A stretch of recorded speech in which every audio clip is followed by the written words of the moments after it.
Good evening दोस्तों एक छोटी सी कहानी है जो आपकी ज़िंदगी बदल सकती है। कर्म का फल इंसान को उसी प्रकार ढूंढ लेता है जिस प्रकार हजारों की भीड़ में गाय का खोया हुआ बछड़ा अपनी माँ को ढूंढ लेता है। एक शिकारी दोस्तों वो शिकार में बड़ा पारंगत था। अब वो शिकारी थोड़ा बुजुर्ग हो चला था। उसने सोचा क्यों न अपने पुत्र को भी शिकारी का काम सिखाया जाए। एक दिन वह शिकार करने के लिए जंगल में आता है अपने पुत्र को घर पर छोड़कर, और सुबह सुबह का नज़ारा था, बड़ा मनमोहक नज़ारा था दोस्तों। प्रकृति अपना रूप निखार रही थी और उसी वक्त वहाँ पर सुबह सुबह एक हिरण का बच्चा पानी पीने के लिए तालाब के पास में आता है, परंतु शिकारी यह देखकर अपना बाण चला देता है और हिरणों के बच्चे को वहीं पर ढेर कर देता है। हिरण की माँ आती है, रोती है, हिरण को बिलकती है। शिकारी को थोड़ी भी दया नहीं आती है और शिकारी खुश होता है कि एक और शिकार उसको मिल गया, और शिकार फिर बाण चला देता है और हिरण की माँ को भी मार देता है।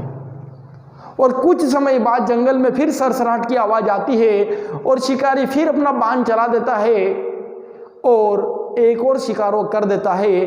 लेकिन इस वक्त उसने शिकार जो किया वह हिरण नहीं था दोस्तों। वहाँ पर इंसान की कराहने की आवाज़ आती है और शिकारी दौड़कर वहाँ पर जाता है तो देखता है कि उसका पुत्र उसे ढूंढते ढूंढते जंगल में आ गया था और शिकारी ने अपने ही बाण से अपने पुत्र को भी मार डाला, उसका शिकार कर लिया। शिकारी बहुत पछताता है कि मैंने क्या कर दिया, परंतु अब उसके पास पछताने के अलावा कोई वो रास्ता नहीं था। जंगल में आवाज़ आती है कि पता चला दर्द क्या होता है जब तुम किसी के माँ बेटे को मारते हो। तो शिकारी बहुत रो रहा था, बिलख रहा था, लेकिन शिकारी के पास पछताने के अलावा और कोई दूसरा रास्ता नहीं था दोस्तों। शिकारी की आंखों में आंसू थे और अचानक वहाँ पर जंगल में फिर सरसराहट की आवाज़ आती है, लेकिन इस बार हिरण नहीं था, इस बार शेर था, और शेर ने शिकारी का शिकार कर लिया और शिकारी को भी मार डाला दोस्तों। कर्म का फल तो इंसान को भोगना ही पड़ता है।